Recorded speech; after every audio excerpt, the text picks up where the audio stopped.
अस्सलाम वालेकुम, कैसे हैं आप सब लोग। उम्मीद करती हूँ सब ठीक होंगे। आज के व्लॉग का स्टार्ट कर रही हूँ मैं ब्रेकफास्ट से, क्योंकि मैंने डॉक्टर से पूछ लिया है क्या मैं पराठा खा सकती हूँ, तो कहते हैं जी बिल्कुल जी खा सकते हैं। अंडा नहीं खा सकते तो चाय का बड़ा सारा ग्लास पार के हमने साथ में डबो डबो के खाना है, तो बस यही खा सकती हूँ। इसके अलावा सालन वालन मॉर्निंग में नहीं खा सकती। ये ड्रेस मैंने उस दिन प्रेस करके रखा हुआ था, यानी एक दिन पहले, तो मैं पहन के नहीं गई थी, तो मैंने कहा आज पहन के चले जाते हैं। और जब हम पहन के गए स्कूल में हमें किसी ने पहचाना ही नहीं, क्योंकि हमने स्कार्फ उतार के आज दुपट्टा लिया हुआ था सर के ऊपर। तो मैंने कहा दुपट्टा तय करके अलहदा रख लेते हैं। नीला अपने कपड़े शपड़े निकाल के पहनो, कब पहनोगी जब इसको फफूंदी लग जाएगी। मैंने आपको अपना पिछला एक ड्रेस दिखाया ना, अनसिला जो ख़राब हो गया था, उन्हीं के साथ ये तैब पड़े हुए थे, थैली के अंदर पड़े हुए थे। तो बचत हो गई है इनकी, वरना तो फिर क्या का क्या बन जाना था। बल्कि मुझे याद आया कि मैंने वाइट कलर की जो एक ट्राउज़र्स की और शलवारों की वीडियो नहीं बनाई, उसके अंदर एक के ऊपर जंग लग भी गया हुआ है। मतलब अब मैं क्या करूं, कहाँ इनको सेव करूं। अच्छा जी, जब मैंने पैकिंग शैकिंग कर ली थी, नहा वहा के ब्रेकफास्ट कर लिया था, तो पता चला जी हमारे फ्यूज़ बल्ब का जो है ना यूनिफॉर्म नहीं आया हुआ। तो उसका नाप मैं लिखवा के ले जा रही हूँ। होता ही है हमारे कि भाई आपको पता है ना, सबके घरों में नॉर्मली कि कपड़ा आ जाता था यूनिफॉर्म का और ख़ुद स्टिच कर लेते। अब ना मेरे अंदर इतनी ताकत, क्योंकि मैं वीडियोस भी बनाती हूँ ना साथ, और ना भाभी में इतनी हिम्मत, क्योंकि वो अब मशीन के आगे अभी नहीं बैठ सकती हैं। तो फिर मैंने कहा मैं स्टिच ही ले आऊँगी। अब जब आगे गई तो फिर आगे की कारस्तानी आगे देखेगा। आज तो मेरा ना खून खोल रहा है बुरे तरीके से। वो किस वजह से खोल रहा है वो मैं आपको बाद में बताऊँगी, पहले आप ये सब कुछ देख लें, वक्त आने पर ही सब बताना चाहिए। अच्छा जी, बैग के अंदर मैंने पानी की बॉटल रख ली थी, इसके अलावा वो नाप रख लिया, दुपट्टा रख लिया, और ये छोटा बैग मिनी बैग जो मेरी भांजी ने मुझे भेजा था ना कनाडा से, तो इसके डिफरेंट पार्टीशंस हैं। तो जब मैं मोबाइल को तय करूँगी यानी वीडियो बनाना बंद करूँगी, तभी तो वो उसमें जा सकती है ना जनाब। हाय, पानी की बोतल को ना मैं उल्टा उल्टा के देख रही थी, क्योंकि ये ना जो नानो है उसने मुझे बंद करके दी थी। मैं ये ना हो कि सारा सैलाब आ जाए मेरे बैग के अंदर। नहीं जी, बैग तय हो गया बैग पैक हो गया, और ये बैग तब बैग के अंदर जाएगा जब इसके अंदर मोबाइल बंद होगा। चलो जी, कपड़े शपड़े चेंज हो गए थे, और ये जूती जो ना एंड्योर से ली थी मैंने मम्मा यानी के लिए। मुझे ऐसा फील हो रहा है जैसे कि इसकी हील है, तो मेरे पाँव की सूजन देख रहे हैं आप लोग, मुझे थोड़ा सा मसला हो रहा है, कुछ इसकी ट्रीटमेंट चल रही है। अल्लाह खैर करे, कोई जो मैं सोच रही हूँ अल्लाह ना करे कि वैसा हो। मुझे ऐसा लग रहा है जैसे लास्ट मंथ भी किडनी का कोई मसला था, लेकिन है नहीं ऐसा कुछ।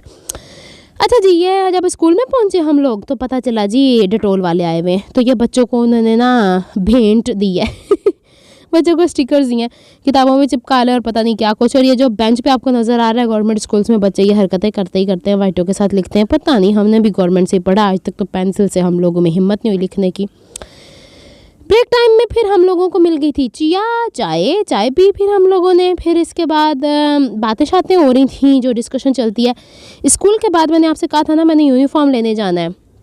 अब यूनिफॉर्म जो है ना बच्चों का वो है लाइट से स्काई ब्लू कलर का। अब मैं गई हूँ फ्रोसन्स के, तो फ्रोसन्स वालों के ये डार्क ब्लू कलर का, क्योंकि जब मैं खुद गवर्नमेंट स्कूल में पढ़ती थी ना तो मेरा डार्क कलर का ब्लू ये होता था, जो मैंने नेवी स्कूल से भी पढ़ा है। तो वाइट कलर की शलवार, वाइट कलर का दुपट्टा। अब जो हमारा फ्यूज़ बल्ब है ना, कहता है मुझे यूनिफॉर्म नहीं मिलेगा ना, कहती कि जब तक यूनिफॉर्म नहीं ना मिलेगा मैंने स्कूल नहीं जाना। 2 दिन से छुट्टियाँ कर रही हूँ, मुझे पता चला। मैं कहा तेरी तो मैं खैर मनानी है, मैं जाके यूनिफॉर्म लेके आ गई।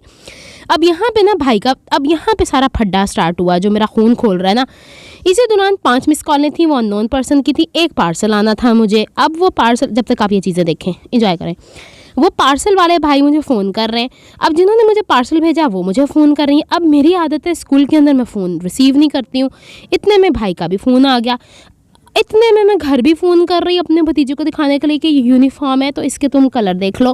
मैं 3 जगह फंसी हुई हूँ, उधर कॉल कनेक्ट, उधर कॉल कनेक्ट, उधर कॉल कनेक्ट। मुझे कुछ समझ ना है। मैंने कहा शॉपकीपर कहेंगे सही दी, पागल कुड़ी हैगी है, कर दी कि फिर दी है। अब मैं जो पार्सल वाले भाई है ना, सबसे मैंने भाई से कहा भाई पार्सल वाले आए हैं ज़रा रुको। मैंने भाई को तो मना किया। इसी दौरान व्हाट्सएप की कॉल भी ऑन थी, और जी दूसरे जो भाई साहब है ना जो ये पार्सल लेके आए, इनकी भी कॉल ऑन थी। अब पार्सल वाले के ऊपर गलती ये हुई कि हम लोगों ने घर शिफ्ट किया ना, तो मकान नंबर डिफरेंट लिखा गया। इन्होंने तो वो मेरा सर खा दिया जिसकी कोई इंतहा नहीं। मैंने इनसे कहा, जब इन्होंने ज़्यादा बदतमीज़ी करनी शुरू की, मैंने कहा पार्सल वापस कर दें, मैं दोबारा मंगवा लूँगी। भाई मैंने पैसे दे के मंगवाया, कोई अल्लाह वास्ते तो चीज़ मंगवाई नहीं है, और आपकी इतनी हिम्मत कैसे, आप मुझे अपना नाम बता दें बस। तो मैंने इतना कह के ना फ़ोन बंद कर दिया। थोड़ी देर बाद फिर इनका फ़ोन आया कि आप जी मोहतरमा घर की लोकेशन बताएं। अब मैंने कहा जब मैं आपको लोकेशन समझा समझा रही हूँ करीब करीब ही, चलो घर का नंबर गलत हो गया है तो जी आप घर के इर्द गिर्द ही कहीं घूम रहे हो, तो मैं आपको जब समझा रही हूँ, जब आपको एरियाज़ का नहीं पता तो आप लोग ऐसी फील्ड में काम क्यों करते हैं भाई। मतलब परेशानी वाली बात है कि मैं एक अलग जगह पे खड़ी हुई हूँ, मुझे और मज़े की बात जिन्होंने पार्सल भेजा वो भी इन टच थी उस वक्त मेरे साथ। ऐसा होता नहीं है, लेकिन आज इतना कोई मेरा, इन्होंने मुझसे बदतमीज़ी की। फिर बहरहाल मैंने कहा आप मुझे अपना नाम बता दें बस किसी तरीके से। कहते नहीं हम आपके घर पहुँचा देते हैं ऐसा वैसा। फिर मैंने भी टॉलरेट किया। इन्होंने जब दरवाज़ा खटखटाया ना मेरा घर का, उस वक्त ये मेरे से कॉल के ऊपर कांटेक्ट में थे, तो पूंडी ने दरवाज़ा खोला, मैं आवाज़ से समझ गई, मैंने कहा मेरे घर का बच्चा है, इसको पार्सल दे दें। ये साहब कहें जी उन्हीं को बुलाएं। ओ अल्लाह के बंदे, मैंने उसे कहा भी कि मैं 5 बजे घर पे अवेलेबल होंगी, आप 5 बजे आके मुझे दे जाइएगा। नहीं जी देना भी अभी है। मैंने कहा फिर आप इंतज़ार करें, मैं आधे 1 घंटे तक घर पहुँचने वाली हूँ। इन्होंने भाभी से भी बदतमीज़ी की, इन्होंने मेरे भतीजे से भी बदतमीज़ी की, और ये जो कपड़े हैं ना ये मेरी बहन को किसी ने गिफ्ट भेजे हुए हैं, तो वो मुहतरमा ने ना एड्रेस का मसला बना हुआ था, वरना पुराने घर में कभी ऐसा नहीं हुआ। TCS वाले हमेशा मुझे शाम के 5 बजे पार्सल भेजते होते हैं। इन्होंने पता नहीं ये कौन खपती इंसान थे कि जिनको मैंने कहा भी कि 5 बजे मैं घर पे अवेलेबल होंगी, मुझे दे दीजिएगा। मेरा अभी तक खून खोल रहा है जब तुम्हारी मुझसे। अच्छा मज़े की बात ये हुई कि मैंने जो फ़ोन नंबर लिख के उन्हें भेजा ना, और वो मैंने व्हाट्सएप ही किया, तो आप व्हाट्सएप के नंबर को उस नंबर को मैच कर लो।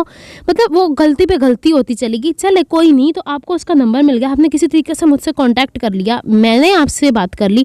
घर वालों से आके बदतमीज़ी करने की क्या तुक बनती है। मेरे तक बात जो थी ना वो काबिल हज़म थी, जो इन्होंने घर वालों के साथ किया ना, दे भी नहीं रहे उन्हें पार्सल। मैंने कहा हद होगी। फिर मैंने कहा भाई तुम वापस भेज दो, हम दोबारा किसी और कोरियर सर्विस के थ्रू मंगा लेंगे। अल्लाह जाने कौन सा ऐसा इंसान था जो कि मैंने कहा फिर आप इंतज़ार फरमा लीजिए, मैं आती हूँ तो फिर 2-2 हाथ में आपसे कर लेती हूँ।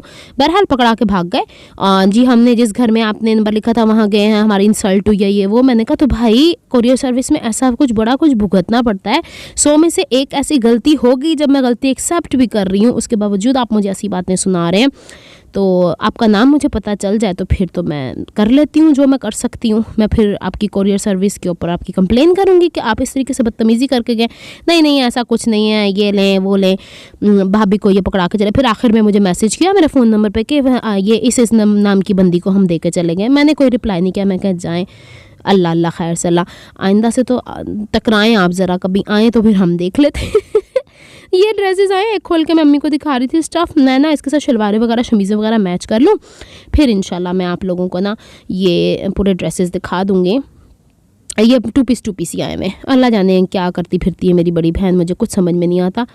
इनफैक्ट मैंने उसको भी अपना एड्रेस भिजवाया था विद फ़ोन नंबर, उनने भी नहीं टैली किया ना। मसला ये हो गया, हो जाती कभी कभी। तो बस मेरा खून अभी तक ऐसे ही खोल रहा है, नींद मुझे इसलिए नहीं आ रही है। और फिर मुझे भूख के बारे में शदीद बुरा हाल था।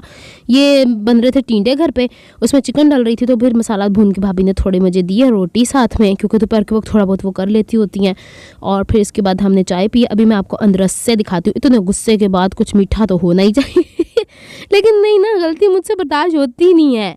एक चीज़ मैं मान रही हूँ कि मेरी गलती है, उसके बाद भी आप मेरे सर पे हथौड़े मार रहे हैं, तो फिर मैं तो नहीं ना बर्दाश्त करने वाली, कोई भी नहीं बर्दाश्त करता। यहाँ पे फिर वो पड़ोस वाली आंटी हुई हैं, अम्मा की सहेली है ना हमारी मम्मा यानी कि, तो फिर वो डेली यहाँ पाई जाती होंगी दोनों बहनें आपस में बैठी बातें करती रहती हैं। और ये ड्रेसेस हैं जो अम्मी को मैं दिखा रही थी, इंशाल्लाह मैंने कहा ना मैं आपको खोल के दिखाऊंगी। 2 पीस हैं, दुपट्टा एंड शर्ट, हाथ की एम्ब्रॉयडरी मेरी बहन को बड़े पसंद है इस तरह के कपड़े। अम्मी कहती हैं इसमें से एक मैं रख लेती हूँ, मैंने कहा आपको मैं मंगवा दूंगी, ये फिलहाल मैंने नहीं रखने, उनको भेजेंगी। ये अंदर से आंटी लेकर आई थी वहाँ से कसूर के, कसूर वाले देख लो ताड़ियाँ चीज़ें साढ़े कराची भी पहुँच जाती हैं तो बस ये लेकर आए हैं किसी तरीके से, खैर खैरियत से यहाँ पहुँच गए। तो बस यही बताना था कि मेरा भी खून खोलता है, मुझे भी गुस्सा आता है और कभी उल्ट पटांग हरकतें हमसे भी हो जाती हैं। और वो टाइपिंग मिस्टेक हो गई, मैंने टैली नहीं किया क्योंकि वो इतनी हब्बड़ दब्बड़ में मुझसे एड्रेस मांग रही थी। मैंने कहा भी था थोड़ा इंतज़ार कर लें, बस जल्दी का अंजाम यही होता है। चलिए जनाब, मिलती हूँ नेक्स्ट व्लॉग में, अपना बहुत सारा ख्याल रखिएगा, मुझे दुआ में याद रखिएगा। अल्लाह हाफिज़।